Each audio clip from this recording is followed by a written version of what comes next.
শুরুতেই রয়েছে চমৎকার একটি গল্প। চলে যাচ্ছে আজকের কুয়াশার প্রথম গল্পে। আজকের গল্পের নাম খরেশ বাবুর পুরনো ফ্রিজ। লিখেছেন হিমাংশী গোস্বামী, আর পড়ে শোনাচ্ছে সেতু। সঙ্গেই থাকবেন, কোথাও যাবেন না, ফিরে আসছি গল্পের পর। খরেশ বাবুর ইচ্ছা ছিল তার 34 বছরের ফ্রিজটাকে 355 টাকায় বিক্রি করে দেওয়ার। দিব্যি ফ্রিজটা ছিল। বড় বড় ট্রেতে বরফ জমে যেত মাত্র আধা ঘন্টায়, আর বহু সময় লোডশেডিং এর পরেও টাটকা থাকতো ভেতরের জিনিসপত্র। তবে হ্যাঁ, ফ্রিজটার একটু একটু দোষও ছিল। এমনিতে চুপচাপই চলত, কোনো আওয়াজ দূর থেকে শোনা যেত না। কেবল কাছে গেলে মনে হতো ফ্রিজের ভেতর দুটো বিড়াল আরামে ঘর ঘর শব্দ করছে। এটা ত্রুটি বোধ হয় না। তবে খরেশবাবুর মনে পড়ে তার ছোটবেলায় যখন এই ফ্রিজটা সবে কেনা হয়েছিল এক সাহেবের কাছ থেকে, তখন ফ্রিজের ভেতর থেকে মাত্র একটা বিড়ালের ঘর ঘর শব্দ শোনা যেত। সাহেবও ফ্রিজটাকে বেশ কয়েক বছর ব্যবহার করেছিলেন বিক্রি করার আগে। বিক্রিও তার করার ইচ্ছে ছিল না। বেশ বয়স হয়ে গেলেও দেশে ফেরার ইচ্ছা ছিল না তার। এই দেশটাকে তিনি ভালোবেসেছিলেন, কিন্তু তার মেম সাহেবের আর সহ্য হচ্ছিল না এদেশ। তিনি বলেছিলেন, গরম তো সহ্য করা যায়, কিন্তু এত মশা, ছারপোকা, আরশোলা, উই, ইঁদুর, পিঁপড়ে, এসব সাপ কিছু, এগুলো আর সহ্য করা যাচ্ছে না। ক্রমশ তাদের মিশবার মতো লোকজনও কমে যেতে লাগলো। তখন সাহেব কাগজে বিজ্ঞাপন দিয়ে তার বাড়ির যাবতীয় জিনিসপত্র বিক্রি করে দিলেন।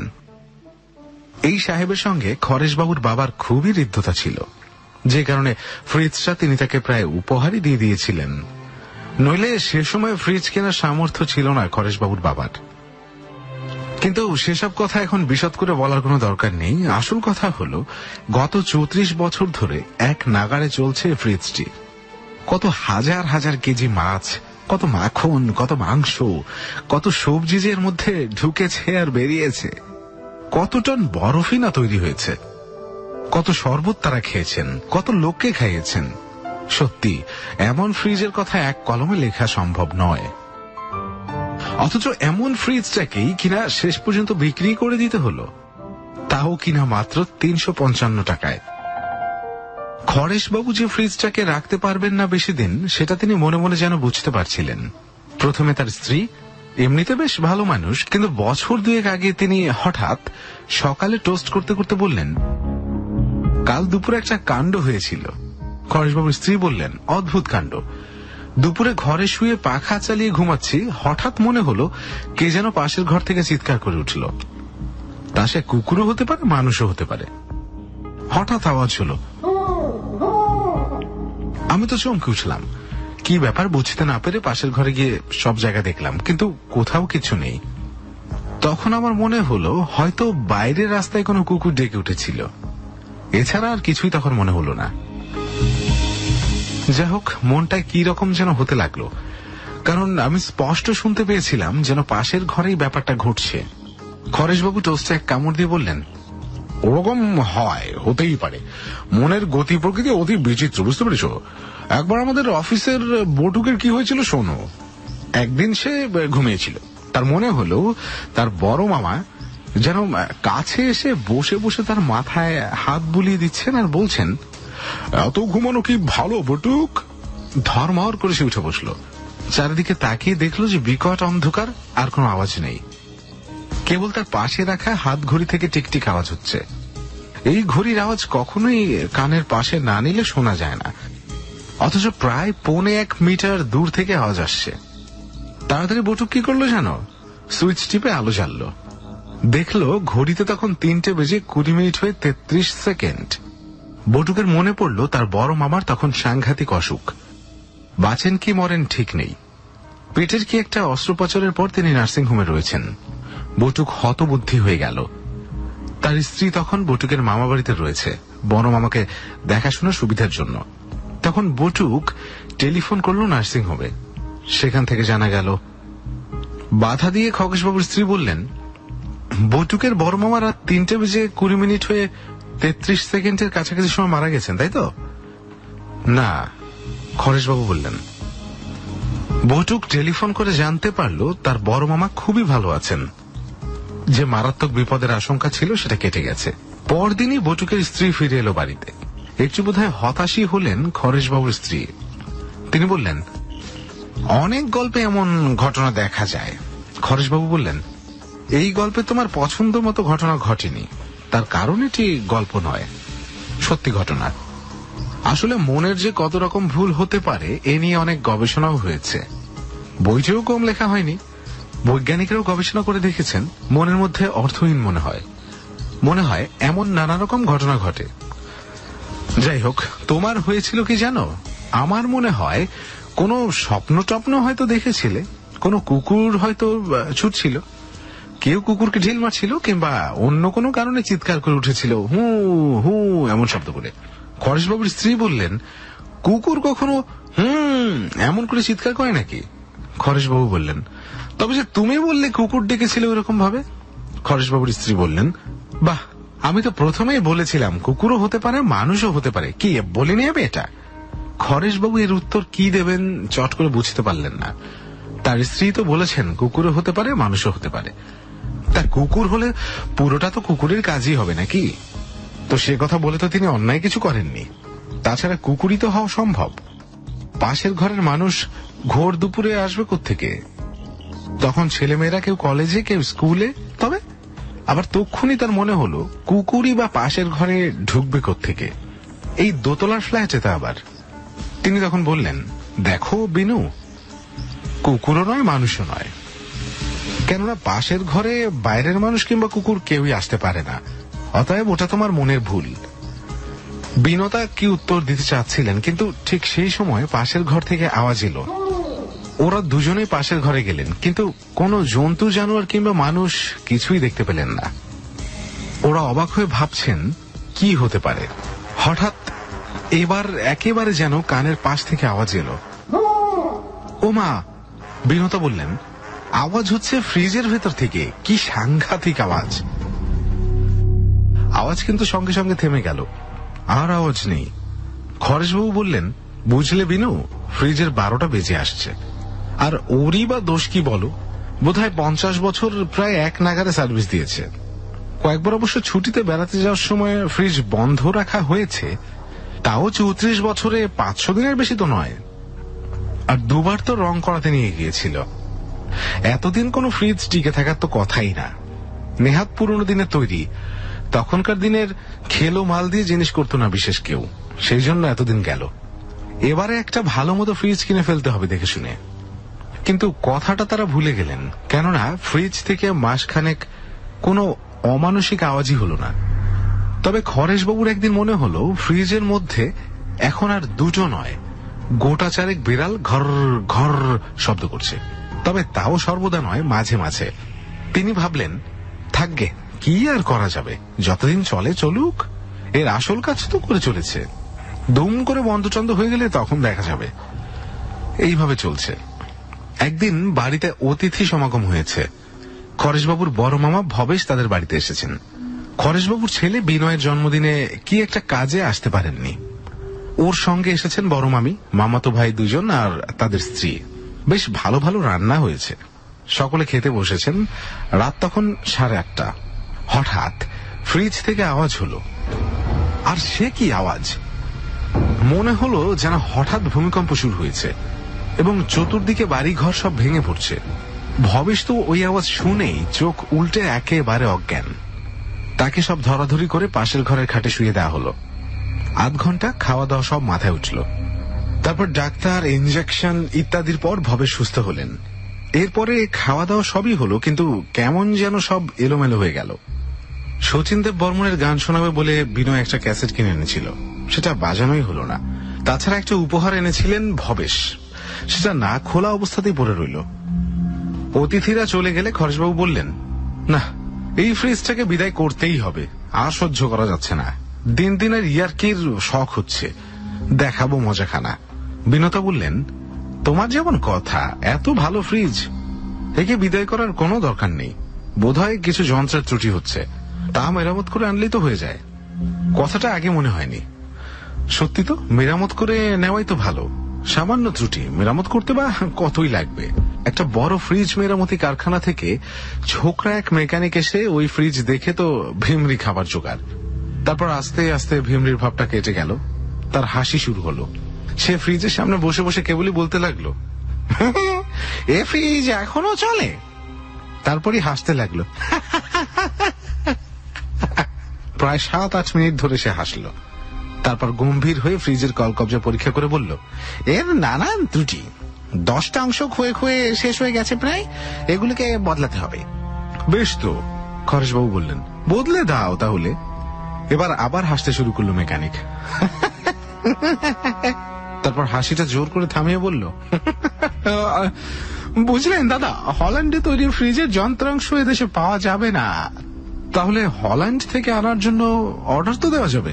না না, খরেশবাবু বললেন। কেন? মেকানিক বলল, এসব যন্ত্রাংশ এদেশে নেই, ও দেশেও নেই। এরকম ফ্রিজ ওদের দেশে রাস্তায় ফেলে দেয়। 30 বছর আগে এই মডেল তৈরি ওরা বন্ধ করেছে। তবে হ্যাঁ, একবার চেষ্টা করে দেখা যেতে পারে। যদি এদেশে কারো বাড়িতে ফেলে দেওয়ার মতো এই মডেলের ফ্রিজ থাকে, সেটা থেকে যন্ত্রাংশ খুলে নিয়ে একটা কিছু হয়তো করা যায়। তবে ওসবের কি দরকার বলুন? আজকাল চমৎকার চমৎকার সব ফ্রিজ বেরিয়েছে, সেগুলিতে কত সুবিধে। একটা নতুন ফ্রিজ বেরিয়েছে, সেটাতে রাখা যায় 30টা ডিম। বুঝতে পেরেছেন? 30টা ডিম। একটু দূরে দাঁড়িয়ে বিনতা কথাটা শুনে ফেলেছিলেন। তিনি আবারও বললেন, 30টা ডিম? মেকানিক বলল, হ্যাঁ ম্যাডাম, 30টা ডিম সুন্দর করে রাখার সুবন্দোবস্ত। মেকানিক কেবল বাড়িতে আসার জন্য এবং তার হিতোপদেশ দেওয়ার জন্য 50টা টাকা পকেটে পুরে শেয়ালের মতো হাসতে হাসতে চলে গেল। সে চলে যেতেই বিনতা বলল, এ ফ্রিজ বেচে দিতেই হবে। সত্যি, একটা ফ্রিজে 30টা ডিম রাখার জায়গা, সেটাই কিনতে হবে। খরেশবাবু বললেন, দেখা যাক দাম টাম কত। এইভাবে দিন কাটে, কিন্তু ফ্রিজ আর কেনা হয় না। এর মধ্যে একদিন বিনয় কোন এক দোকানে গিয়ে দেখে এসেছে নতুন ফ্রিজটি। বিনয় খরেশবাবুর ছেলে, যেটাতে 30টা ডিম রাখবার জায়গা আছে। কেবল দেখে এসেছে তা নয়, দাম দরও জেনে এসেছে। প্রথমে 2000 টাকা দিতে হবে, তারপর 10 মাস ধরে দিতে হবে প্রতি মাসে 600 টাকা। ব্যাস, তারপর আর টাকা দিতে হবে না। সে হিসেব করে জানালো বাড়িতে ফ্রি ডেলিভারি আর সঙ্গে একটা 2 লিটারের প্রেসার কুকার ফ্রি। সেটা অবশ্য দেবে এই মাসের মধ্যে কিনলে তবেই। খরেশবাবু বললেন, তা না হয় হলো, কিন্তু নতুন ফ্রিজ আনবার আগে পুরনো ফ্রিজটাকে তো বিদায় করতে হবে। না, নমিতা বলল, এ ফ্রিজ বিদায় নেবে না, কিছুতেই না, এটাও থাকবে। তারপর দৃঢ়ভাবে বলল, এটা থাকবেই, তার তো কোনো মানে হয় না। বিনতা তাকে বোঝাতে চেষ্টা করলেন, আসলে এই ফ্রিজটাকে চাই না বলেই তো আমরা নতুন ফ্রিজ কেনার কথা ভাবছি। এটা যদি রাখতেই হয় তাহলে তো নতুন ফ্রিজের কোনো দরকারই নেই। না, দুটোই রাখবো আমরা, বলল নমিতা। নমিতা খরেশবাবুর ছোট মেয়ে। কিন্তু জায়গা তো হবে না। খরেশবাবু বললেন, এইটুকু বাড়ি, জিনিসে জিনিসে সয়লাভ, এই ফ্রিজটাকে সরালে তবেই না নতুনের জায়গা হবে। নমিতা এর উত্তরে কেবল কাঁদতে লাগলো। চোখ দিয়ে ঝরঝর করে জল গড়িয়ে পড়তে লাগলো। কি আর করা যায়, থাক তাহলে এখন। খরেশবাবু বললেন, তাহলে প্রেসার কুকারের কি হবে? এই মাসের মধ্যে যদি নতুন ফ্রিজ না কেনা হয় তাহলে? বিনতা বলল।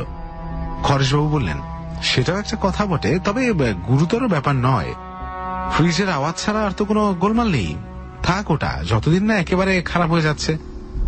একটু সাবধানে থাকতে হবে। বড় মামার মতো ব্যাপার যাতে না ঘটে সেজন্য নতুন কেউ এলে সুইচটা অফ করে দিলেই হবে।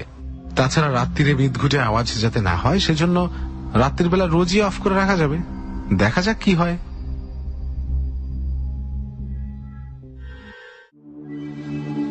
এভাবে চলল প্রায় 1 বছর। কোনোদিনও আর বিকট আওয়াজ হলো না। প্রাণ আছে বটে ফ্রিজটার, তবে একটা ব্যাপার মনে হতে লাগলো, ফ্রিজের ভেতরের বেড়ালের ঘর ঘর আওয়াজ বেশ বেড়েছে। মনে হয় অন্তত 12টা বেড়াল আরামে ঘর ঘর করছে। একটু মনোযোগ দিয়ে শুনলে দিনের বেলাতেও পাশের ঘর থেকে শোনা যায়। যা হোক, এতদিন বিকট আওয়াজ না হওয়ার কারণ কি হতে পারে ব্যাপারটা খুব সহজে বোঝা যায়। এতদিন বেচারা ফ্রিজ বলতে গেলে বিশ্রামই পায়নি। 24 ঘন্টায় চালু রাখা হয়েছে। এতে মোটর এবং অন্যান্য সব যন্ত্র ক্লান্ত হয়ে পড়ত। এখন রোজ কয়েক ঘন্টা করে বিশ্রাম দেওয়ায় ফ্রিজটা বেশ সুস্থ আছে। মনে মনে ভাবলেন ওর বিশ্রামের সময় আরো কিছু বাড়িয়ে দেবেন। কিন্তু ব্যাপারটা অন্যরকম ঘটে গেল। একদিন রাত 8টা থেকে বিদ্যুৎ ঘাটতির ফলে এই অঞ্চলের বিদ্যুৎ গেল নিভে।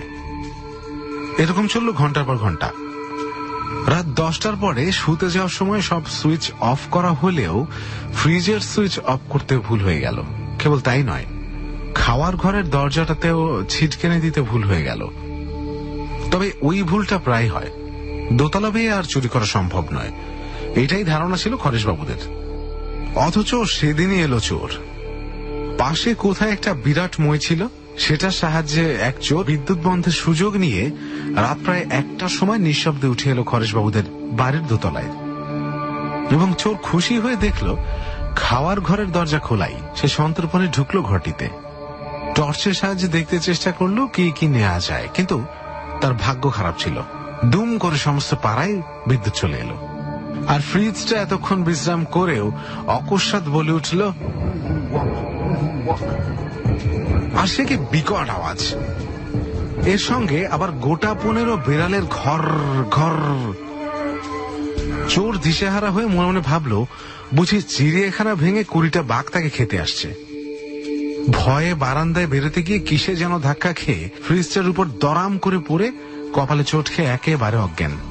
কপালে দারুণ চোট লেগেছিল চোরের, সে অজ্ঞান হয়েও ব্যথায় কোঙাতে লাগলো। খরেশবাবু ভিতরে চোর ঢুকেছে বুঝতে পেরে প্রথমেই ফ্রিজের ঘরের দরজা সেটে বন্ধ করে দিলেন।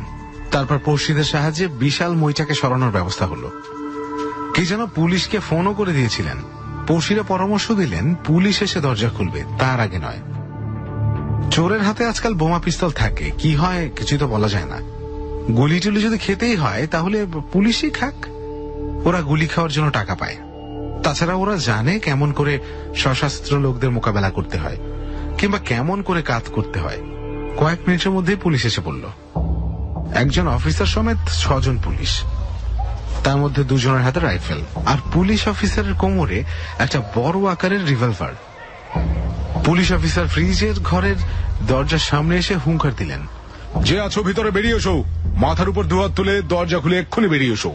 চোর বেরিয়ে আসতে পারে 2 হাতে পিস্তল, রিভলভার কিংবা বোমা ছুটতে ছুটতে, এ কথা ভেবে খরেশবাবু পুলিশ অফিসারের পেছনে গিয়ে দাঁড়ালেন।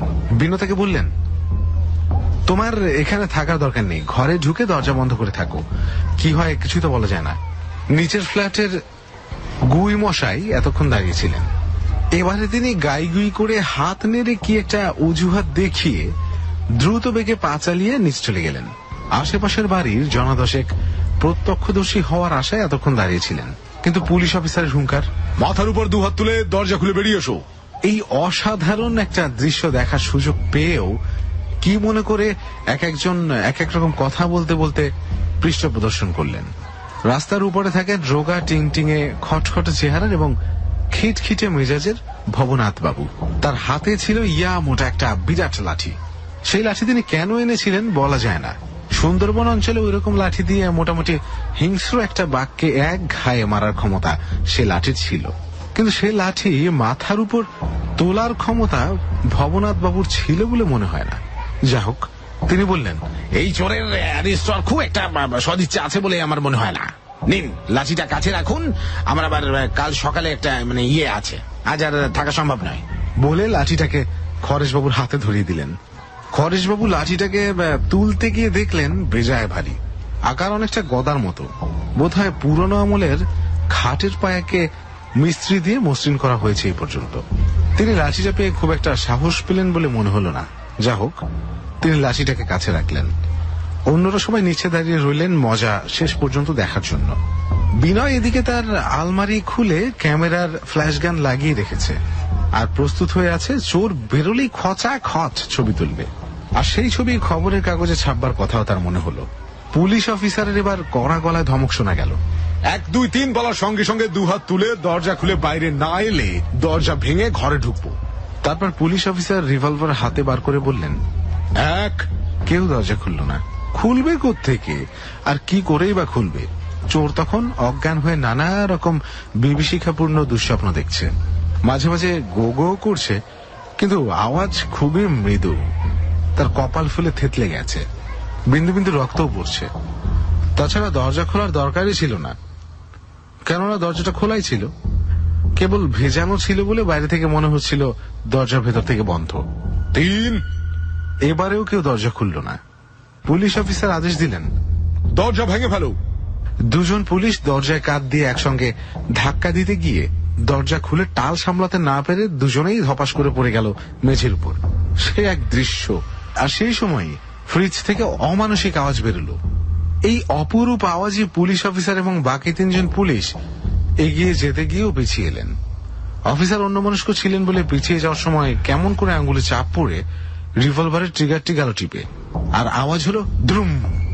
ভাগ্যিস প্রথম 2টো গুলি কেবল আওয়াজ করার গুলি ছিল, তাই কিছু হলো না, নইলে এক অঘটন ঘটে যেতে পারত। এই সময় বিনয়ের ক্যামেরার ফ্ল্যাশ জ্বলে উঠল, কিন্তু চোর বা অন্য কেউ ঘর থেকে 2 হাত তুলে বেরিয়ে এলো না। ফ্রিজের আওয়াজ তখন অবশ্য বন্ধ হয়ে গেছে। ঘরে ঢুকে দেখা গেল একজন ফ্রিজের সামনে চিত হয়ে শুয়ে আছে। 2 জন পুলিশ গিয়ে তাকে ধরে ফেলল, তারপর তাকে বসিয়ে দিল। সে বসলো বটে, কিন্তু তার মাথা কাঁধের উপর ঝুলে পড়ল। এবার তার মুখ দেখা গেল, বেশ খোঁচা খোঁচা দাড়ি, উস্কো খুস্কো চুল, কপালে কাটা দাগ। পুলিশ অফিসার বললেন, এই যে বাহাদুর, 3-3টে খুন আর অন্তত 8টা চুরি আর 3টে ডাকাতির জন্য একে আমরা অনেকদিন ধরে খুঁজছি। এর মাথার দাম 10,000 টাকা। মানে এবারে 2-4 জন প্রতিবেশী যারা মজা দেখার জন্য এতক্ষণ নিচে জটলা করেছিলেন তারা উঠে এসেছেন। পাড়ার বিনায়ক বাবু বললেন, যাক, এতদিন একটা কাজের কাজ হলো।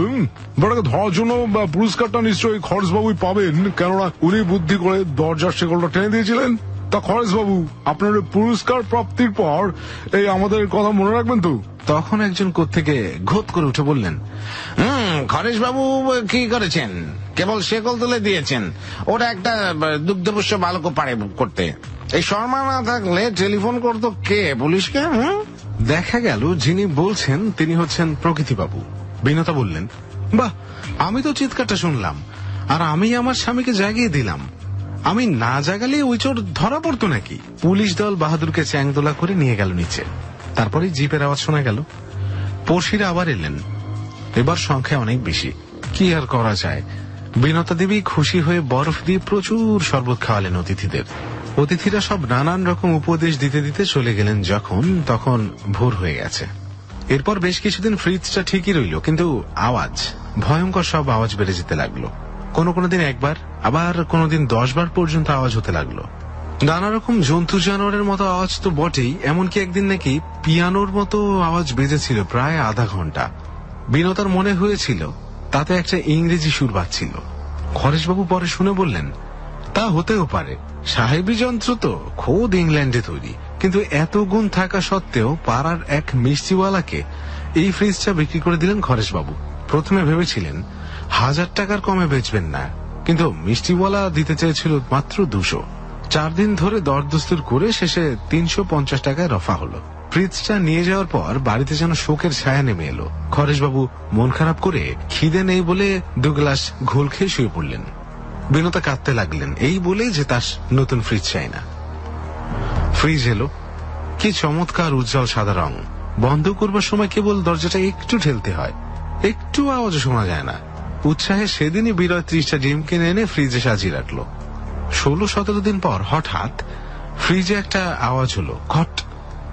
বেশ স্পষ্টই শোনা গেল, তবে খুব জোরালো নয় শব্দটা। দরজা খুলে দেখা গেল আলো দুটোই জ্বলছে। খরচবাবু বললেন যে ওটা কিছু নয়, ফ্রিজের কিছু হয়নি। কিন্তু 3 ঘন্টা পর কি একটা বার করতে গিয়ে বিনতা দেখলেন ট্রেতে বরফ গলে ফোঁটা ফোঁটা জল পড়ছে, আর ট্রের মধ্যে 1 গাদা জল। বুঝলেন ফ্রিজ খারাপ হয়েছে। তাড়াতাড়ি প্রায় 1 কেজি মাছ বার করে ভেজে ফেললেন। সন্ধ্যা নাগাদ সকলে বাড়িতে ফিরে সব বিমর্ষ হয়ে রইল। খরেশবাবু বললেন, কালই কোম্পানিতে জানাতে হবে দেখি। পরদিন খরেশবাবু মেকানিককে ফোন করলেন। মেকানিক এলো, কিন্তু প্রায় 10 দিন পর। ওদের অফিসে নাকি সব আন্দোলন চলছে। যাই হোক, মেকানিক বললেন, আপনি খুব শিগগিরই একটা নতুন ফ্রিজ দিয়ে এটাকে নিয়ে যাবেন, কারণ এটার মোটরটাই নষ্ট হয়ে গেছে। আরো প্রায় 15 দিন পর এলো একটা লরি। পুরনো ফ্রিজটা নিয়ে আবার একটা আনকোরা ফ্রিজ রেখে গেল কোম্পানির লোক, আর 20 টাকা বকশিস নিয়ে গেল। বকশিস ঠিক নয়, চা খাওয়ার পয়সা। খরচবাবু ভাবলেন, বাপরে, এরা কোত্থেকে চা খায়? 1 কাপের দাম 5 টাকা। নতুন ফ্রিজটা ঠিকই ছিল, কিন্তু কবজাটা ঢিলে ছিল বলে দরজা ভালো করে বন্ধ হতো না। এর ফলে জিনিসপত্র ঠান্ডা হতে দেরি লাগতো। মোটরের উপর চাপ পড়তে পড়তে মাসখানেকের মধ্যে এই ফ্রিজটাও নষ্ট হয়ে গেল। আবার সেই একই কথা বলতে হয়, কোম্পানিতে টেলিফোন, মেকানিকের আগমন, গ্যারান্টি অনুযায়ী ফ্রিজ বদল, চায়ের জন্য 20 টাকা এবং সব সময় বেশ কয়েকদিন ফ্রিজহীন অবস্থায় কাটানো। তৃতীয় ফ্রিজটা অবশ্য প্রথম 2 মাস কোনো গোলমাল করল না। সকলে ভাবলেন যাক এবারে তাহলে ঠিকমতো ফ্রিজ একটা পাওয়া গেল। কিন্তু হঠাৎ একদিন দেখা গেল তৃতীয় ফ্রিজটাও চলছে না। আবার কোম্পানিতে ফোন। এবার এলেন কোম্পানির একজন বড় ইঞ্জিনিয়ার। তিনি বললেন বাড়িতে বিদ্যুতের সরবরাহের ত্রুটি আছে, এর সব তার পাল্টাতে হবে। অন্তত মেইন থেকে ফ্রিজ পর্যন্ত একটা নতুন তার বসানো দরকার। কথা মতো তাই করা হলো, কিন্তু বেশ কিছু টাকা খরচ করে। কিন্তু চতুর্থ ফ্রিজ 2 দিন চলার পর ঠান্ডা করার যন্ত্রটা আস্তে আস্তে চলতে লাগলো। ভেতরে আর বরফ জমে না, কেবল অল্প ঠান্ডায় ডিম আর মাখন ঠিক থাকে। খরচবাবু রেগে বললেন, ঘোড়ার ডিম, আমি এই পুরনো ফ্রিজই আবার নিয়ে আসবো, দরকার নেই নতুন ফ্রিজের। কোম্পানিতে লিখে দিলেন একটা কড়া চিঠি, জানালেন তার ফ্রিজ ফেরত নিয়ে যান, জমা 2000, আর একদিন যত ইনস্টলমেন্টের টাকা দিয়েছেন সব ফেরত দিয়ে যান, ফ্রিজ তার চাই না। কোম্পানির লোক মুখ কাচুমাচু করে এসে ফ্রিজ নিয়ে গেল।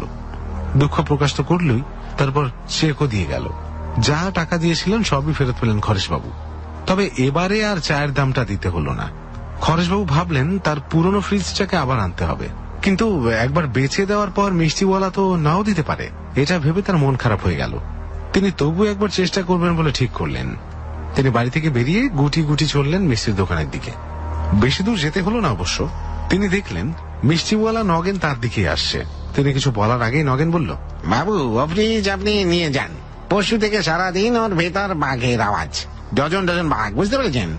আর তাদের কি ঝগড়া মারামারি, উফ মশাই, আমার দোকানে বসে লোকেরা আমার খেতে খেতে চমকে উঠছে। খদ্দেদের হেঁচকি উঠছে আওয়াজ শুনে, বুঝতে পেরেছেন? আমার পোষা 3টা বেড়াল কাল থেকে কোথায় বিবাগী হয়ে ঘুরে বেড়াচ্ছে। একজন বলছে যে ওই 3টার একটাকে নাকি বিবাদী বাঘের কাছে দেখা গেছে। দেখুন দেখি, আমার গিন্নির শখের বেড়াল। আপনার ওই ফ্রিজ ফেরত নিন মশাই। একজন ভদ্রলোককে ওটা বিনি পয়সা দিতে গিয়েছিলাম, তা তিনি বললেন কি জানেন? তিনি বললেন, বাপরে, ওই খরেশবাবুর ফ্রিজ, আমাকে 1000 টাকা ফাও দিলেও আমি নিচ্ছি না। তা আমি আপনাকে অনুরোধ করছি দাদা, আপনি ফ্রিজটাকে ফেরত নিন। পয়সা চাই না, আমারই লোক আপনার বাড়িতে কাল সকালে পৌঁছে দিয়ে আসবে। আমাকে দয়া করুন। ফ্রিজের খুঁড়ে খুঁড়ে পড়লাম বাবা, আর ফ্রিজ নয়। এরপর বেশ কয়েক মাস কেটে গেছে, কিন্তু খরেশবাবুর ফ্রিজটা মাঝে মাঝে একটু আধটু উল্টোপাল্টা আওয়াজ করলেও আসল কলটা ঠিকই চলছে। একদিন নাকি ফ্রিজ থেকে জনগণ মন সুর বেরিয়েছিল, কিন্তু তা কেবল নমিতাই শুনেছিল বলে কেউ তার কথা বিশ্বাস করেনি। ফ্রিজের ভিতরকার বিড়াল সংখ্যাও এখন অনেক কমে গেছে। 2টোর বেশি বিড়াল নাকি এখনো ওর মধ্যে আর ঘুরঘুর করে না। বোধহয় নতুন করে তার লাগানোতেই ফ্রিজটা ঠিক হয়ে গেছে, কে জানে। পরবর্তী আর একটা কথাই বাকি, সেটা বললেই গল্পের শেষ। একদিন পুলিশ অফিস থেকে একজন পিয়ন এসে একটা চিঠি দিয়ে গেলেন খরেশবাবুকে। চিঠিতে যা লেখা ছিল তার সারাংশ হলো এই: সরকার বাহাদুরের পুলিশ বিভাগ অসম প্রত্যুত্পন্নমতিত্বের সঙ্গে দাগি খুনে এবং ডাকাতকে গ্রেফতারের সাহায্য করায় আপনাদের ফ্রিজকে 10,000 টাকা পুরস্কার দেবেন এই সিদ্ধান্ত নিয়েছেন। 2 মাস পর এই টাকা একটি অনুষ্ঠানে দেওয়া হবে। আপনার ফ্রিজের উপস্থিতি বাঞ্ছনীয়। খরেশবাবুর বাড়িতে সেদিন খুব হই হই আনন্দের বান যে ডেকেছিল সেটা অবশ্যই আন্দাজ করা যায়।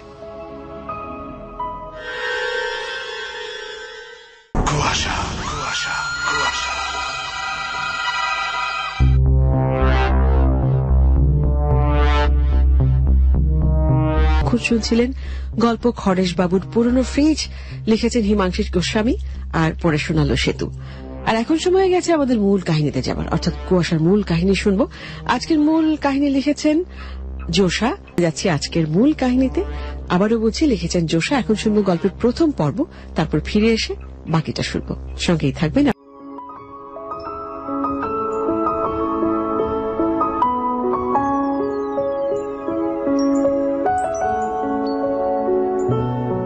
নয়ন ঘুমাচ্ছিল। সারা দিনের ক্লান্তির পর খুব একটা পরিশ্রমের কাজ সে করে না, কিন্তু এই শহরটা এমন যে কিছু না করে শুধু একটা জায়গা থেকে আরেকটা জায়গা আসা যাওয়া করলেই যে কেউই ক্লান্ত হয়ে যায়। আজ সারা দিনই সে ঘোরাঘুরি করেছে। তার মনটাও বিশেষ ভালো না থাকার ফলে এই ঘোরাঘুরি। মন ভালো না থাকার কারণ অদিতির বিয়ে হয়ে যাচ্ছে। এটা নয়ন ভাবতেই পারে না। সে ছাড়া আর কারোর সাথে অদিতির বিয়ে হতে পারে এটা তার কল্পনাতেও ছিল না। অথচ অকল্পনীয় ঘটনাটাই ঘটছে। তার ঘুম ভাঙল অনেক রাতে। হঠাৎ করে ঘুম ভেঙেই তার মনে হলো কেউ একজন তার রুমে এসেছিল। এই কেউ একজনের কথা মনে হতেই নয়ন আর ঘরে থাকতে পারল না, ঘর থেকে বেরোলো। হাতে ঘড়ি পরার স্বভাব আছে তার। ঘড়িতে দেখলো রাত 2টা বাজে।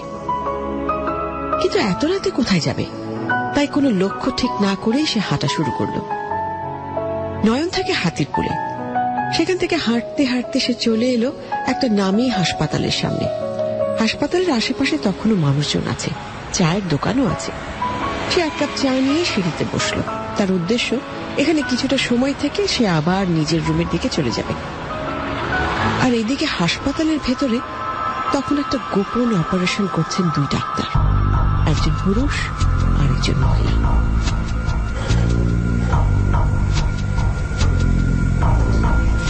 হার্টের এই অংশটায় আমরা আমাদের ডিভাইস লাগিয়ে দেব, যাতে করে আমাদের অপারেশন করা মানুষটা হয়ে উঠবে আর 10টা মানুষের থেকে একেবারে ভিন্ন ধরনের এক মানুষ। সে তার আশেপাশে সবার মনের ভাবনা বুঝতে পারবে এবং একটু পরে তারা কি করবে সেটাও বুঝতে পারবে। আর বাড়তি যে ক্ষমতা তার জন্মাবে সেটা তোমার না জানলেও চলবে। তুমি এক কাজ করো, তুমি ওর উপর নজর রাখো, আমি আসছি। সাবধান, জ্ঞান ফেরার পর ওর আশেপাশে থাকবে না। জি স্যার।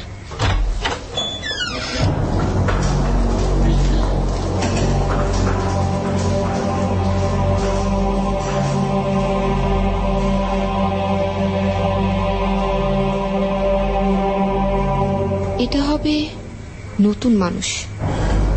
এই সৃষ্টিকর্তা ডাক্তার জামান, না না ডাক্তার সাজিদা।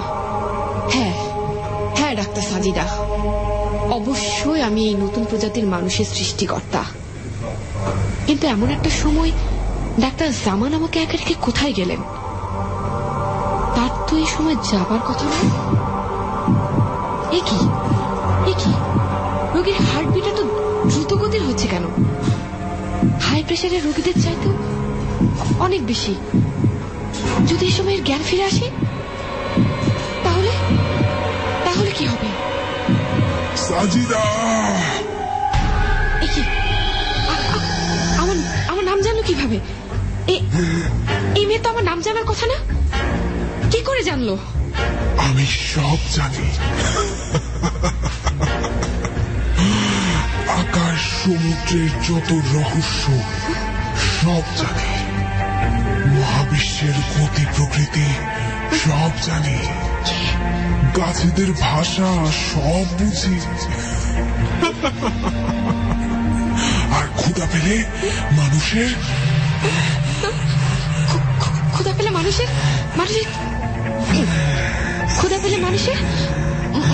কি মানুষের হুঁশ থাকে না, এই তো?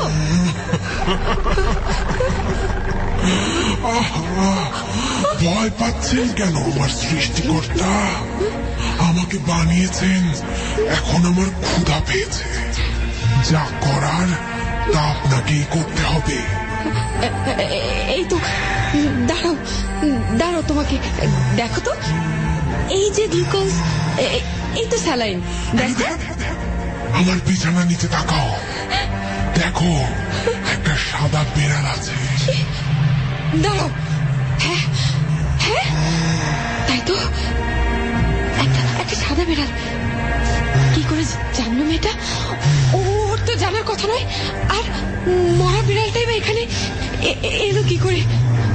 ডাক্তার জামান নিশ্চয়ই কিছু একটা লুকিয়েছে। ডাক্তার জামান শুধু লোকায়নি, অনেক কিছুই তুমি জানো না। এই দেখো,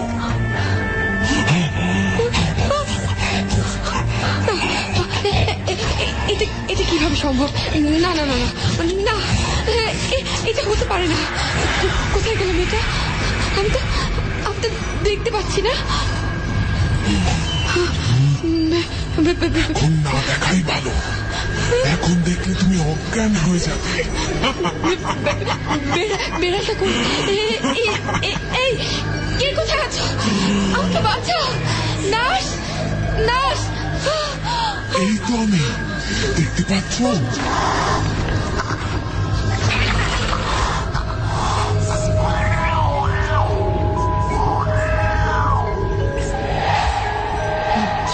যত দ্রুত সম্ভব এখান থেকে কেটে পড়াই ভালো। না না না না না, তাই তো হবে না বাছাধন। আমার যে খুব ক্ষুধা পেয়েছে। এবার বিড়ালটার মতো করে তোমাকেও।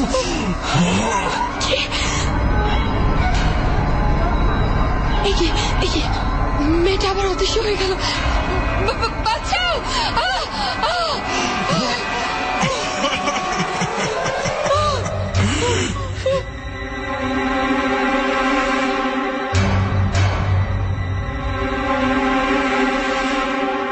এবার লাশটাকে বিছানার নিচে রাখি। না না, আরেকটা কাজ করা যেতে পারে। ডাক্তার জামান,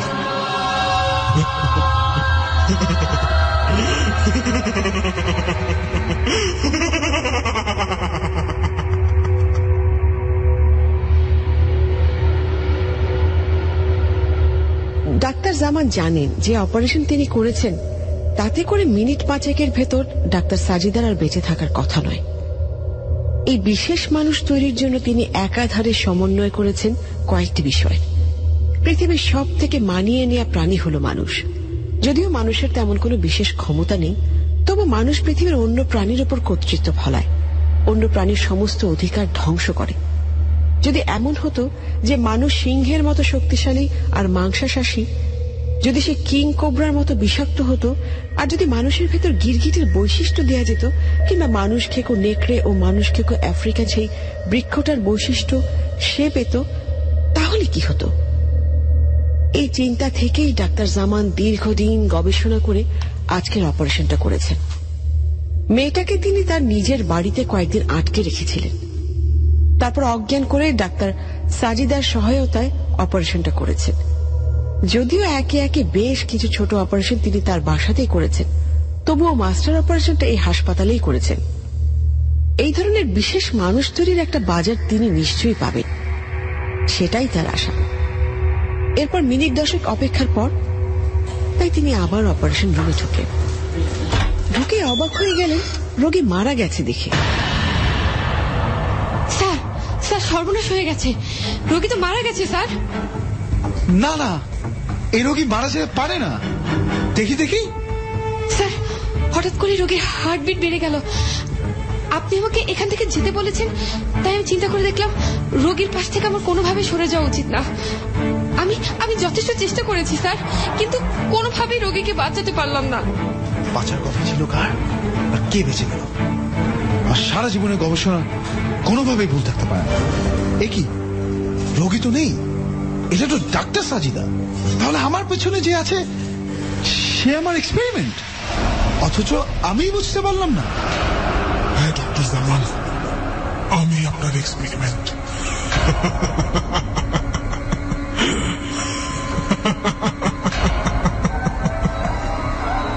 তো না না না না, আমাকে বেরো না, তোমার ভালোর জন্য আমার বাঁচা জরুরি।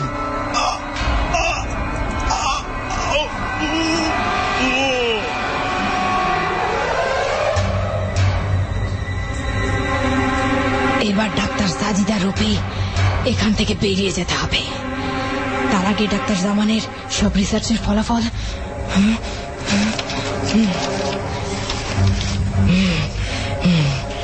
সব ঠিক আছে।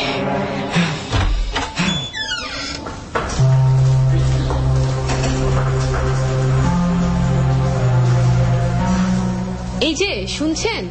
জি বলুন। হাসপাতালে কি আপনার কোনো রোগী আছে? না তো। তাহলে কোনো ডাক্তারের কাছে এসেছেন আপনি? না, আসিনি। তাহলে এখানে এত রাতে? না, এমনিতেই। আচ্ছা, আপনার যদি কোনো সমস্যা না থাকে তাহলে আপনি একটু আমার সাথে আসবেন। এমনিতে রাত হয়ে গেছে, আমার বাসা এই তো সামনেই। সাধারণত একা একা যায় না, ওই দিকটায় রাতে অনেক ছিনতাইয়ের ঘটনা বেড়ে গেছে, তাই আর কি আপনাকে বলছিলাম যদি একটু এগিয়ে দিতেন। অবশ্যই, চলুন। এমনিতে আমার কোনো কাজ নেই, চলুন।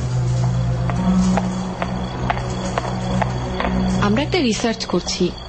মানুষের শরীরের অন্যতম অপরিহার্য অঙ্গ হল হার্ট বা হৃদযন্ত্র। আমরা গবেষণায় জানতে পেরেছি যে এই হৃদযন্ত্রের ক্ষমতার উপরেই মানুষের কর্মক্ষমতা অনেকাংশে নির্ভর করে। এই নির্ভরতা আরো বাড়ানো যায় যদি মস্তিষ্কেও একটা ছোট্ট অপারেশন করা যায়।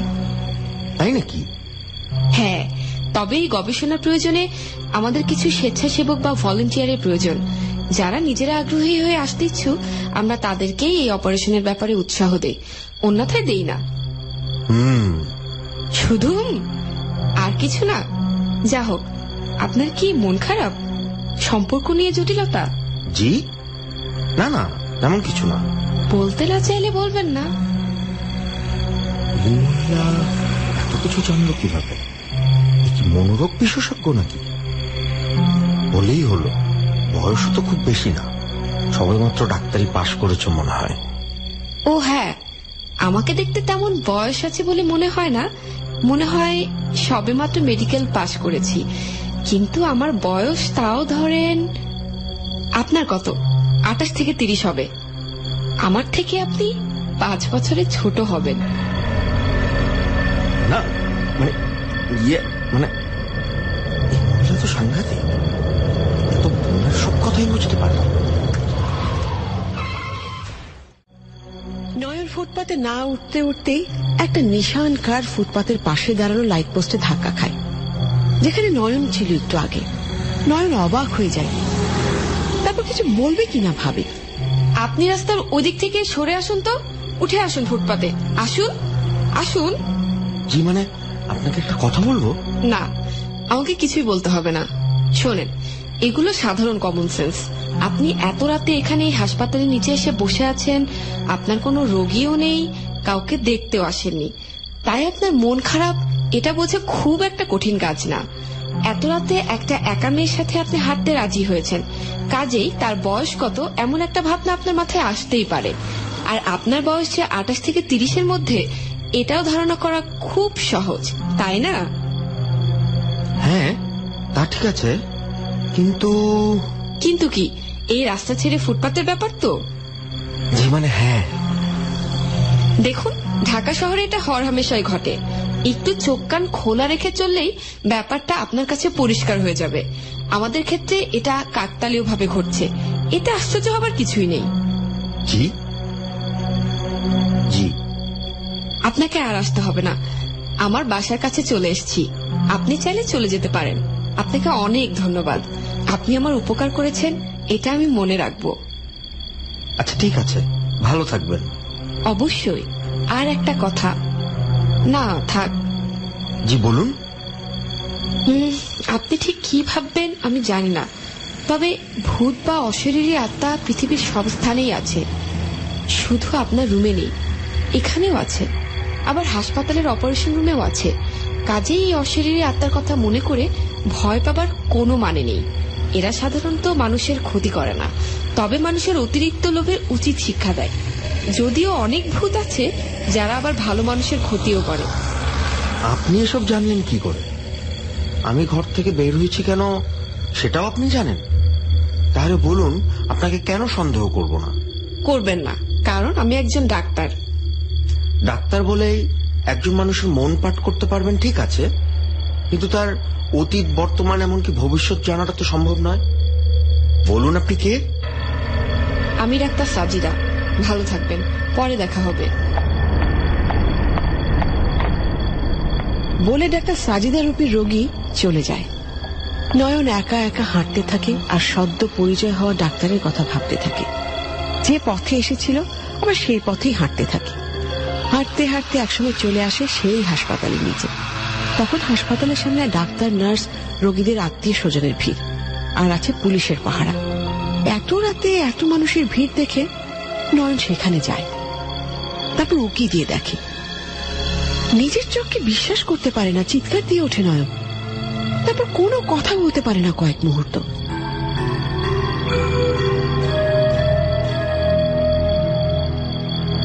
কিভাবে সম্ভব যে একজন সম্পূর্ণ অপরিচিত মানুষ আমার সবকিছু জানে?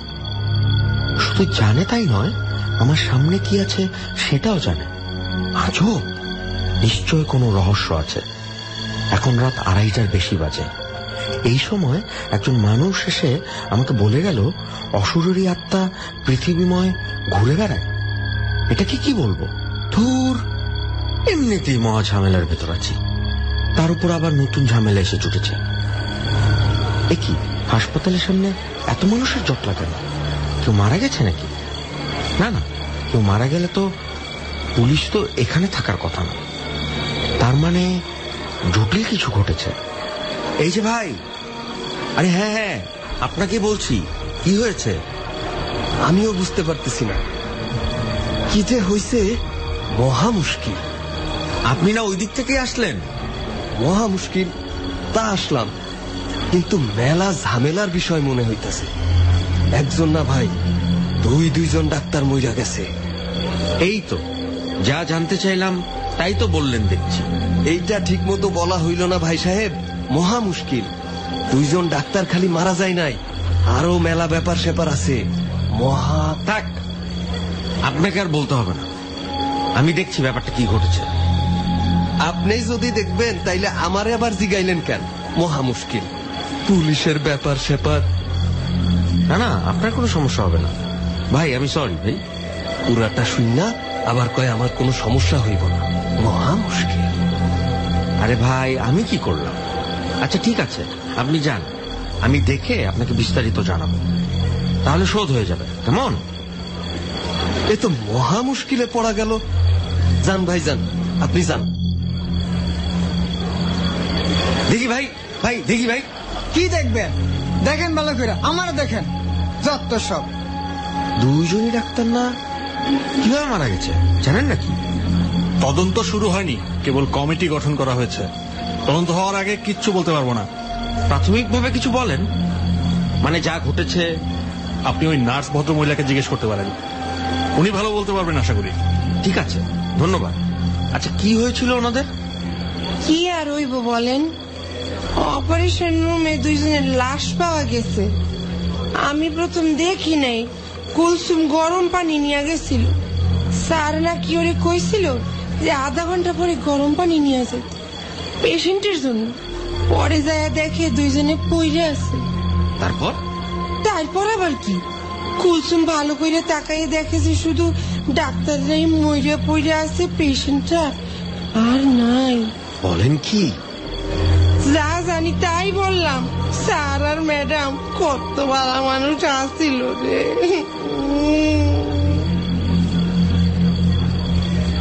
নয়ন আবার ভিড়ের ভেতর যায়, কোলাহলের ভেতর। লাশ দুটোর ময়না তদন্ত শেষে ঢাকা মেডিকেলে রাখা হবে বলে জানায় পুলিশ। নয়ন আরো কাছে গিয়ে লাশ দুটোর মুখ দেখার চেষ্টা করে। ডাক্তারদের আত্মীয় স্বজন ইতিমধ্যে চলে এসেছে। নয়ন ভিড়ের মধ্যে দাঁড়িয়ে থাকে। স্বজনরা লাশের মুখ দেখতে কাছে যায়। নয়নও তাদের সাথে এক কাতার হয়ে যায়। একটু আগে যে ডাক্তার মহিলার সাথে হেঁটে হেঁটে তাকে তার বাসায় পৌঁছে দিয়েছে, সেই মহিলার মৃত মুখ দেখে নয়ন স্তম্ভিত হয়ে যায়। সে ভাবতে পারে না কি করবে, কি করা উচিত। তারপর সেই ভিড়ের ভেতরেই মূর্ছা যায় নয়ন। আহা, আপনি কান্না করছেন কেন? আহা, না না, কান্না করবেন না। আপনি আমার জায়গায় হইলে আপনারও কান্দ নাই তো। ওগো ভাইজান। আচ্ছা আচ্ছা ঠিক আছে, আমি যাই, বরং দেখি ওদিকটায়। ভাই একটু সরেন তো। তাহলে 2 জন একসাথে মারা গেছে, রোগী উঠাও। তার মানে দেখি ভাই একটু।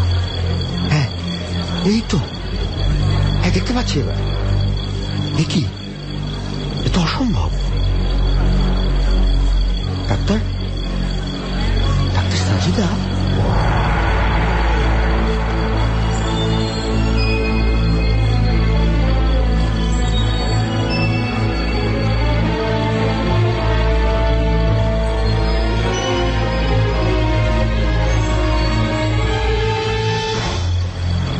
এই সরেন তো, সরেন সরেন, একে ধরে একপাশে নিয়ে যান তো। এ তো মহা মুশকিল দেখতাছি।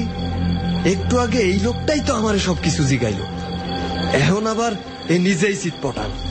মহা মুশকিল। একটু একটু পানি নিয়ে আসি। হ্যাঁ হ্যাঁ, যিনি আসুন, দেখা যাক কাজ হয় কিনা। বলা তো যায় না, এর মধ্যেও কোনো ক্লু খুঁজে বের করা যেতে পারে? কিছু কি কইলেন মিয়া ভাই? না না, কিছু বলেনি। যান, পানি নিয়ে আসুন, আর এর জ্ঞান ফেরানোর ব্যবস্থা করুন তো। দেখেন জ্ঞান ফেরে কিনা। খারান, আইতে আছি।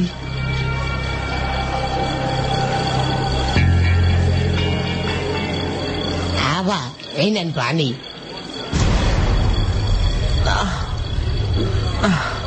এটা হতে পারে না, ভাবে হতে পারে না। তাহলে কি আমি কোনো ভূতের সাথে কথা বলতে বলতে হেঁটে গিয়েছিলাম? তা তো নয়। এই যে ভাই, আপনি কি ভিকটিমকে আগে থেকে চিনতেন? হ্যাঁ, মানে না না, আমি কেন ওদেরকে চিনতে যাব? কখনোই এদেরকে আমি দেখিনি। কিন্তু আপনার আচরণ তো সুবিধার মনে হচ্ছে না। তাহলে আপনি চিৎকার করে উঠলেন কেন? আরে মিয়া ভাই, এত কইতেছে যে ডাক্তারদের কাউরে এসে চেনে না, তাইলে কিভাবে কি কইব? মরা মানুষ দেখা একজন অজ্ঞান হওয়াই যাইতেই পারে না, কি কোন? তা তো পারে। পুলিশের লোকেরা সব জায়গাতেই সন্দেহ কইরা বইসা থাকে। এ তো মহা মুশকিলে পড়া গেল। না না, ঠিক আছে ঠিক আছে। আমাদের আসলে এত ঝামেলা হয় যে মাঝে মধ্যে এমন সন্দেহ না করে কোনো উপায় থাকে না, বুঝলেন? তা ভাই, আপনি থাকেন কোথায়? আপনাকে কি বাসায় পৌঁছে দিতে হবে নাকি নাকি যেতে পারবেন? জি জি, আমি নিজেই যেতে পারবো।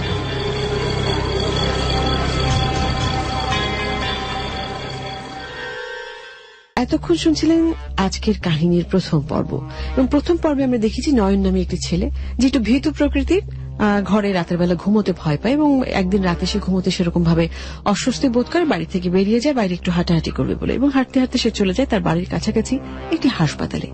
যে হাসপাতালে সে নিচে গিয়ে বসে থাকে, সেই হাসপাতালে তখন চলছিল গোপন একটি অপারেশন।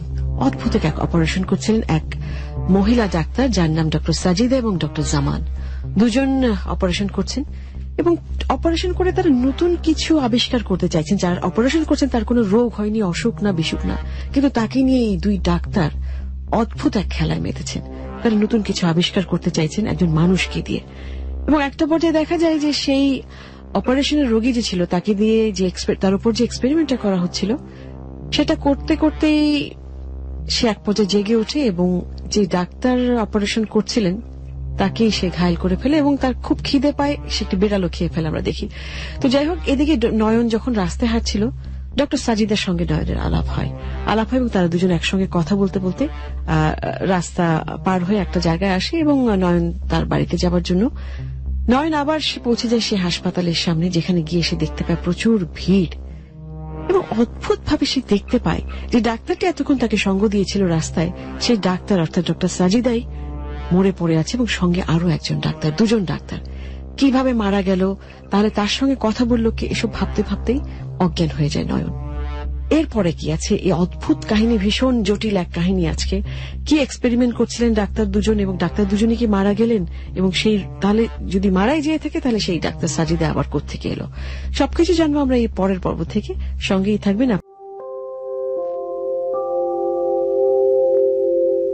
সে রাতে নয়ন কিভাবে বাসায় পৌঁছল পরের দিন ঘুম ভেঙে সেটা নয়ন ভাবতে পারল না। পরের দিন অনেক বেলা করে ঘুম থেকে উঠল সে। রাতের কথা প্রায় ভুলেই গেল নয়ন, কিন্তু প্রতিদিনের মতো দৈনিক পত্রিকার পাতায় চোখ বোলাতেই দেখতে পেল দুই ডাক্তারের রহস্যজনক মৃত্যুর খবর। সাথে সাথে ঘুমের রেশ কেটে গেল তার। অদিতির কথা প্রায় ভুলেই গিয়েছে সে। দুই ডাক্তারের বাইরে আরো দুইজনের মৃত্যুর খবর পড়ল নয়ন। বাকি দুজনের মৃত্যুর ধরনের সাথে ডাক্তারদের মৃত্যুর ধরনের মিল আছে বলেই জানিয়েছে পুলিশ। নয়নের এখন বেহাল দশা, কারণ মৃত্যুর কারণ যে তাকে খুব কাছ থেকেই দেখেছে নয়ন। সে দ্রুত তৈরি হয়ে নিল, অদিতির সাথে দেখা করা খুব জরুরি। নয়ন এসব কথা ভাবতে ভাবতেই অদিতি ফোন করল নয়নকে। নিজের ফোনে অদিতির ইনকামিং কল দেখেই নয়নের কেমন সন্দেহ লাগলো। আর যাই হোক, অদিতির কোনোভাবে ফোন করার কথা নয়, যতটা স্বাভাবিক থেকে কথা বলা যায় নয়ন সেটাই করল। খুব শান্তভাবে ফোন রিসিভ করলো নয়ন। হ্যালো অদিতি, কেমন আছো?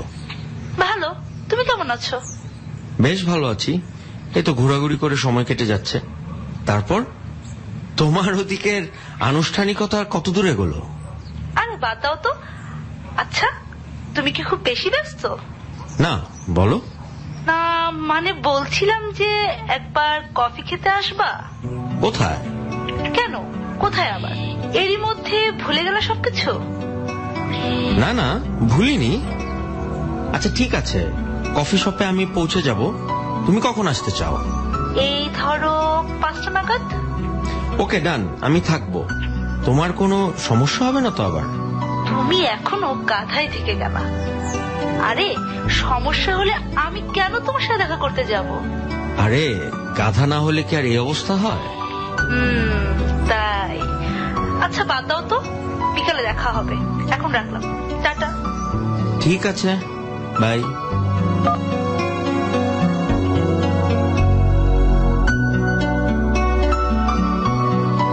গত রাতে যা ঘটে গেছে তারপর আর নয়ন আগের মতো নেই। কেননা এই সময় অদিতির ফোন পেয়ে তার সাথে একসাথে কফি খাওয়ার বিষয়টাই নয়নের কাছে অন্যরকম কিছু হতো একসময়। অথচ এখন অদিতির ফোন পেয়েও নয়ন কেমন নির্বিকার। তবুও 5টায় যেহেতু সে থাকবে বলে কথা দিয়েছে, কাজে নয়ন গত রাতের বিষয়টা আর মাথায় আনতে চাইল না। রুম থেকে বেরিয়ে এসে চলে গেল কফি শপের ওই দিকে। কি, কার সাথে বকবক করছো? প্রেমিকার অন্য কারোর সাথে বিয়ে হয়ে যাচ্ছে দেখে তোমার মাথাটা কি পুরোটাই গেছে? না না, আরে তুমি কতক্ষণ? এই তো একটু ভাবছিলাম আর কি, বকবক করবো কেন? সত্যি বলছো? তোমাকে মিথ্যা বলার কি আছে? আগে যাও বা ছিল, এখন তো তুমি অন্য মানুষের ঘরণী হতে যাচ্ছ। দেখো না, এসব বাজে কথা রাখো, না হলে কিন্তু এখন উঠে চলে যাব। হঠাৎ রেগে গেলে যে? আরে না না, আমি এমনিতেই বলছিলাম, থাক বাদ দাও। তারপর কি খবর বলো? হঠাৎ মনে দয়া হলো যে? দয়া? হ্যাঁ, দয়াই তো। না হলে কতদিন তোমার সাথে দেখা হয় না। একটু সময় পেলাম, তাই মনে হলো তুমি কি করছো, কেমন আছো, একটু কফি খেতে খেতে এসব কথা বলা যাক। ভালো করেছো। তুমি আজকে ফোন না করলে? ফোন না করলে কি হতো?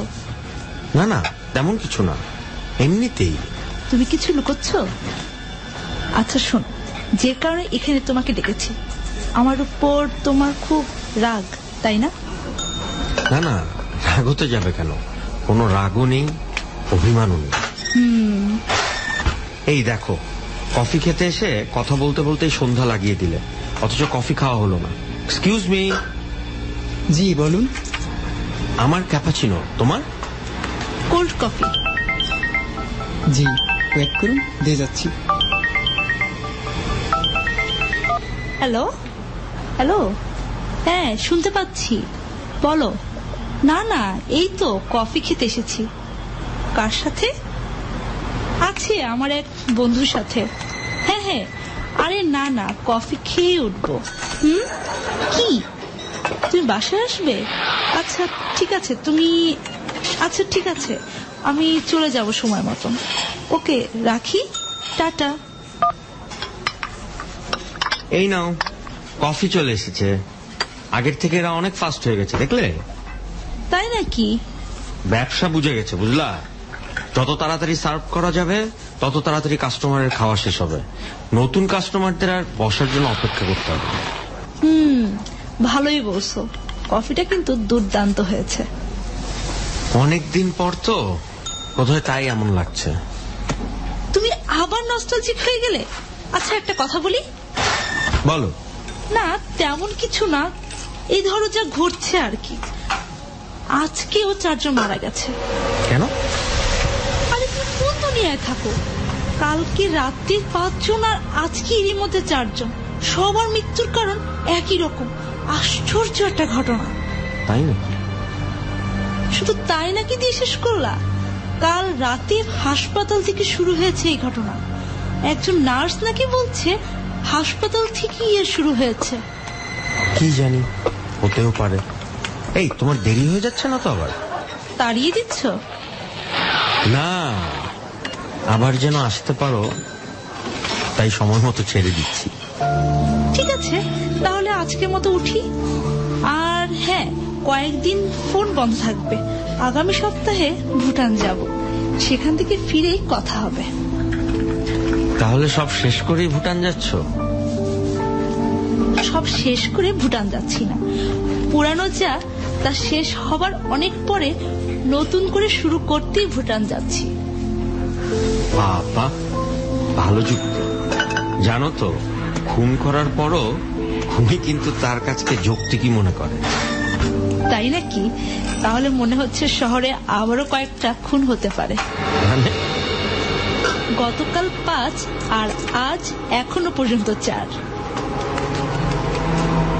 বাজে কথা। যাও, ভালো থেকো। ভুটান থেকে আমার জন্য কি নিয়ে আসবে? দেখি, একটা অতিথি নিয়ে এসো। দেখো না, ইমোশনাল কথা বাদ দাও। তোমার সাথে আমার কোনো ইমোশনাল সম্পর্ক নেই।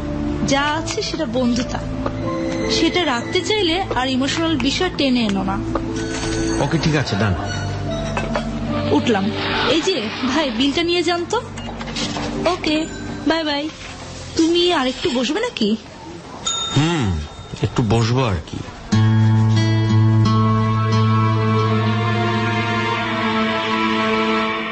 অদিতি চলে যায়। নয়ন একটু একা বসে থাকে, তারপর ভাবতে থাকে অদিতির কথা না, গত রাতের কথা। কিন্তু কোনো উপায় খুঁজে পায় না। কিভাবে এই রহস্যের জাল বিছানো হয়েছে তার কিছুই বুঝতে পারে না সে। এক ধরনের ব্যর্থতা তাকে আষ্টে পৃষ্ঠে জড়িয়ে ধরে। কাছের কোনো মানুষের সাথে বিষয়টা শেয়ার করবে তারও কোনো উপায় খুঁজে পায় না। কি ভাববে সবাই তাকে? নিশ্চয়ই পাগল বলে মনে করবে সকলে। তাই কফি শপ থেকে বেরিয়ে এদিক ওদিক ঘোরাঘুরি করে চলে আসে নিজের রুমে। তারপর টেলিভিশন চালায়। টিভিতে তখন রাত 11টার খবর হচ্ছে। শুনলেন সংবাদ শিরোনাম, এবার বিস্তারিত। ঢাকায় গত 2 দিনে রহস্যজনকভাবে এখন পর্যন্ত 10 জনের মৃত্যু হয়েছে। পুলিশ জানিয়েছে সব কয়টা হত্যার ধরন একই রকম। তবে এই বিষয়ে এখন পর্যন্ত কাউকে আটক করতে পারেনি পুলিশ। দেখুন আরিফিন মৃধার রিপোর্টে। ঢাকায় গত 2 দিনে রহস্যজনকভাবে এখন পর্যন্ত 10 জনের মৃত্যু হয়েছে। পুলিশ জানিয়েছে সব কয়টা হত্যার ধরন একই রকম। তবে এ বিষয়ে এখন পর্যন্ত কাউকে আটক করতে পারেনি পুলিশ। গতকাল রাতে এ ধরনের হত্যার শিকার হন 2 ডাক্তার।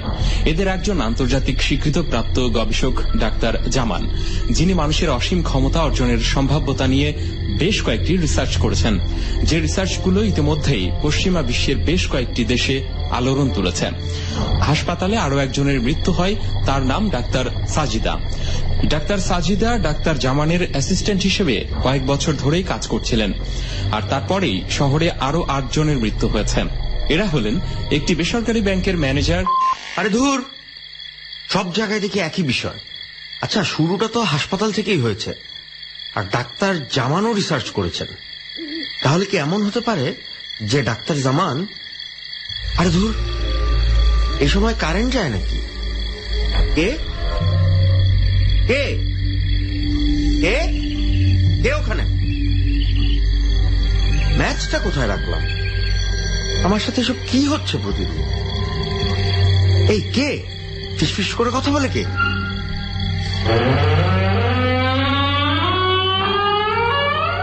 এই কে কে কথা বলেন না কেন? কি এক ঝামেলায় পড়লাম। কোনটাই বা কোথায় রাখলাম? বিড়ালটা যে কি করে বারবার ঢোকে।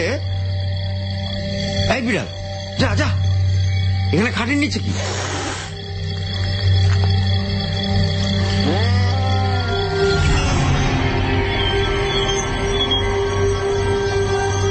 ভয় পাবেন না, আগে আমার কথাটা একটু শুনুন। নয়ন এক লাফে দরজা খুলে বের হয় রুম থেকে। তার মনে পড়ে যায় ডক্টর সাজিদার কথা। আপনি ঠিক কি ভাববেন আমি জানি না, তবে ভূত বা অশরীরী আত্মা পৃথিবীর সব স্থানেই আছে, শুধু আপনার রুমে নেই। এখানেও আছে, আবার হাসপাতালের অপারেশন রুমেও আছে। কাজেই এই অশরীরী আত্মার কথা মনে করে ভয় পাবার কোনো মানে নেই। এরা সাধারণত মানুষের ক্ষতি করে না, তবে মানুষের অতিরিক্ত লোভের উচিত শিক্ষা দেয়। যদিও অনেক ভূত আছে যারা আবার ভালো মানুষের ক্ষতি করে। কি ডাক্তার সাজিদার উপর মহিলাটা সঠিক? না না, তা কি করে হবে? না, কোনোভাবে আর ঘরে ফেরা যাবে না, যতই সে উপকার করতে আসে।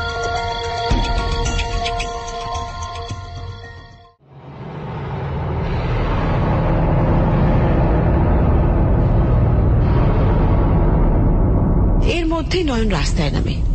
রাস্তা শুনশান, এমনিতে রাত 11:30 বেশি বাজেনি।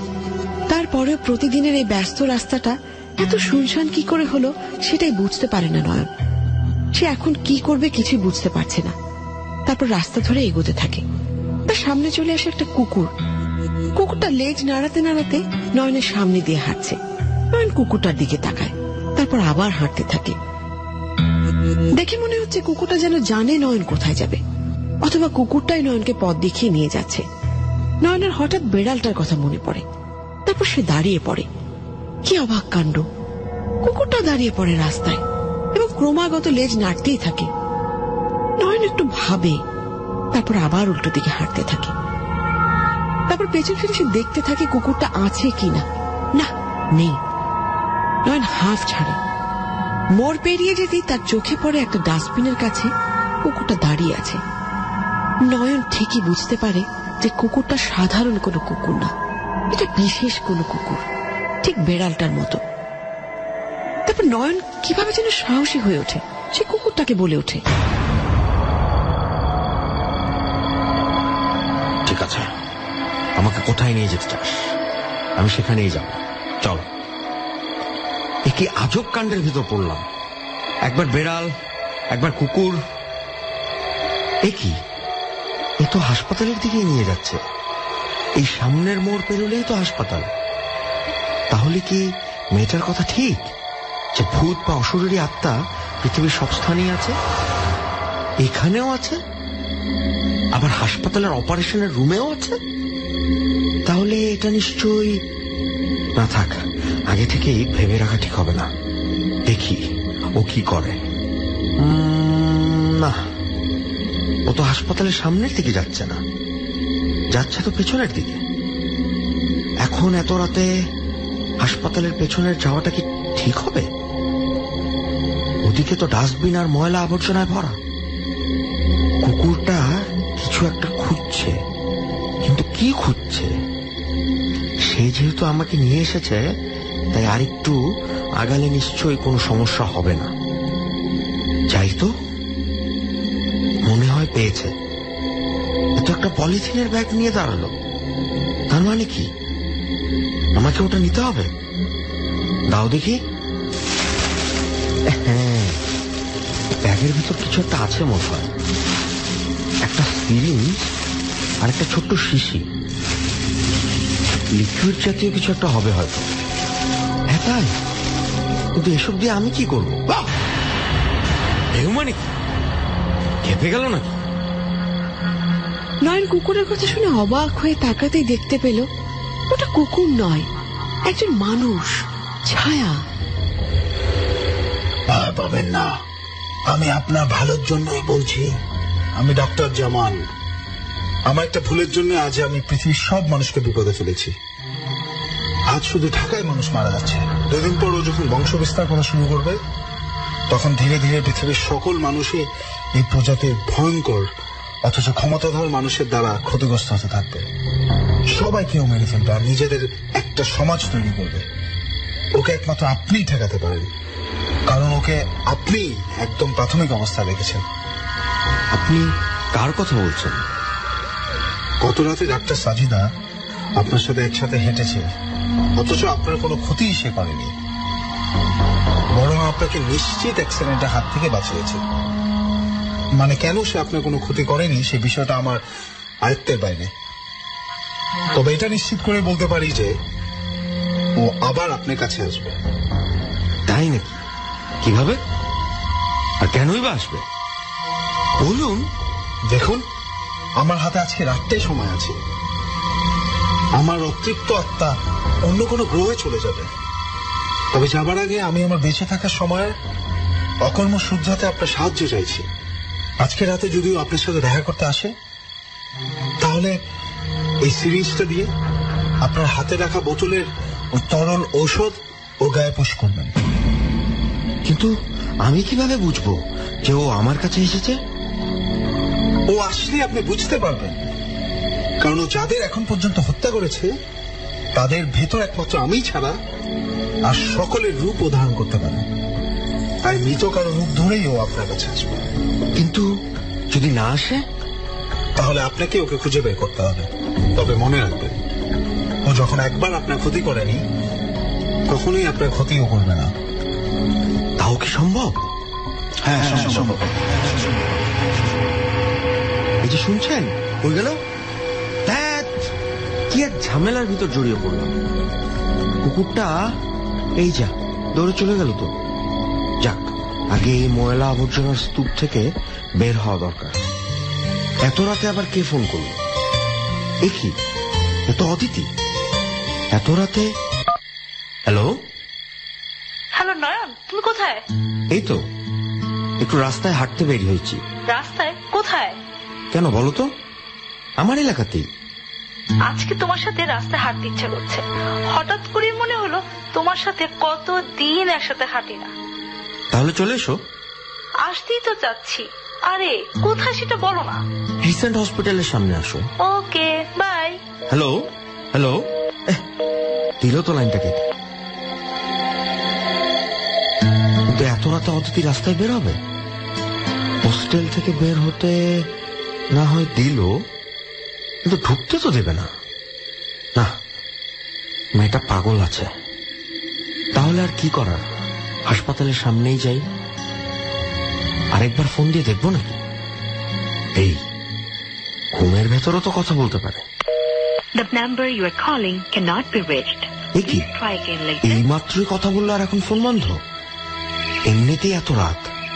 না, তাড়াতাড়ি হাসপাতালের সামনে গিয়ে দাঁড়াই। ওর হোস্টেল তো খুব বেশি দূরে না, চলে আসবে হয়তো।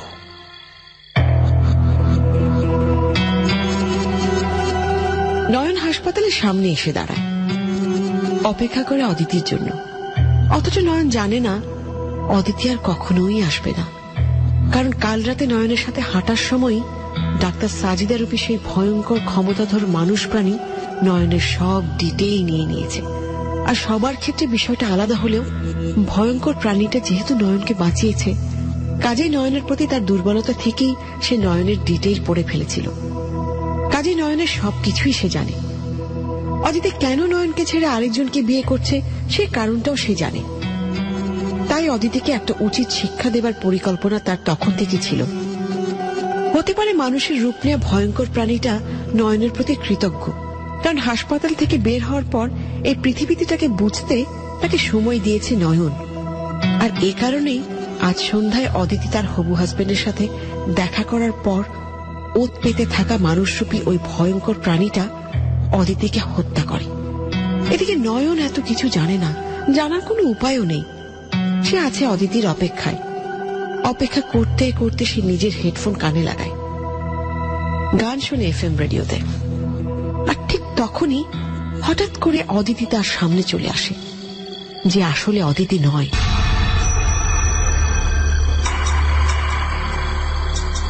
কতক্ষণ ধরে এখানে আছো? আরে তুমি কখন? এই তো এখনই। বাপরে বাপ, এত রাতে হঠাৎ আমার কথা মনে পড়লো যে? আরে না, তেমন কিছু না, এমনিতেই। তোমার ফোন বন্ধ দেখলাম, কোন সমস্যা? না না, এমনিতেই। রাতে যেন কেউ বিরক্ত না করে তাই ফোন বন্ধ করে রেখেছি। ভালো করেছো, কিন্তু হাঁটতে হাঁটতে যদি তোমার ঘুম চলে আসে তাহলে কি করবে? কেন, তোমার ওখানে যাব? সেটাও খারাপ না, কিন্তু পরপুরুষের সাথে রাতে থাকলে তোমার হবু স্বামী কি মনে করবে? আরে বাদ দাও তো ওর কথা, চলো হাঁটি। আচ্ছা, তোমার ফোন বন্ধ করে দাও। কেন? এত রাতে কেউ যদি ঝামেলায় পড়ে ফোনে আমাকে না পায়? একটা রাতে তো। ওকে ঠিক আছে, এই যে ফোন বন্ধ করে। রে, কে যেন ফোন করেছে, এই ফোনটা ধরে বন্ধ করে দিব। হ্যালো, হ্যাঁ বলছি। আপনি? কখন? এটা কিভাবে সম্ভব? আপনি ভুল করছেন। না না, এটা কোনোভাবেই সম্ভব নয়। আরে ফোনটা কাটো না। আচ্ছা আচ্ছা, আমি পরে ফোন করছি। দিয়ে যে ফোন করে এসব আলবল তাবল কথা বলে। তুমি কি ওর কথা বিশ্বাস করেছো? কার কথা? তোমাকে যে ফোন করেছিল। কে ফোন করেছিল? দেখো, আমার কাছে লুকিও না। কিন্তু তুমি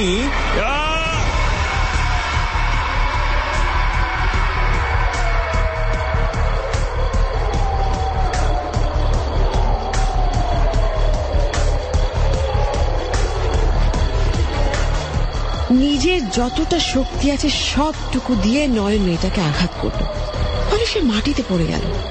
যত তাড়াতাড়ি সম্ভব সিরিজটা ঠুকিয়ে দিল মেয়েটার হাতে। ডাক্তারের ছায়ার সাথে কথা বলার পরেই সে সিদ্ধান্ত নিয়েছিল যে তার হাতে খুব একটা সময় থাকবে না। কিন্তু তাই বলে অদিতিও খুন হয়ে যাবে? আমি আগেই বুঝতে পেরেছিলাম এত রাতে অদিতির ফোন করার কথা না। তাই ফোন পাওয়ার সাথে সাথেই অদিতির হবু হাজবেন্ডের সাথে কথা বলে নিয়েছিলাম। আর একটু আগে তো অদিতির দুলাভাই ফোন করে সব বলেই দিল। তাই আমার সন্দেহ যা ছিল তাই হলো। আমি নিশ্চয়ই ভুল করিনি। এবার তোমার উচিত শিক্ষা হয়েছে। দেখো, আমি কাউকে বিনা কারণে হত্যা করিনি। তুমি ডাক্তারের কথা বলবে, সেও কিন্তু ধোয়া তুলসী পাতা নয়। আমাকে দিয়ে সে বিজনেস করতে চেয়েছিল, কিন্তু তা করতে পারার আগেই আমি তাকে খুন করে ফেলেছি। আর অদিতি তো লোভী। তোমাকে ছেড়ে সে লোভে পড়েই আরেকটা টাকাওয়ালা বর খুঁজে নিয়েছে। ভালো থেকো নয়ন। যাক, এটাতে তাহলে কাজ হলো। তবে মনে রেখো, আমি আমার বংশধর রক্ষার ভাইরাস ছড়িয়ে দিয়েছি ইতিমধ্যেই। তাই মনে করো না আমি শেষ হয়ে গেলাম আর তোমরা মানুষরা বেঁচে গেলে।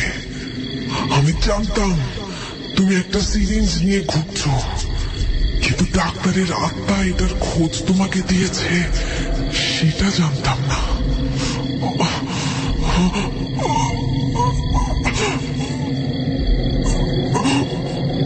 বিদায়, বিদায়।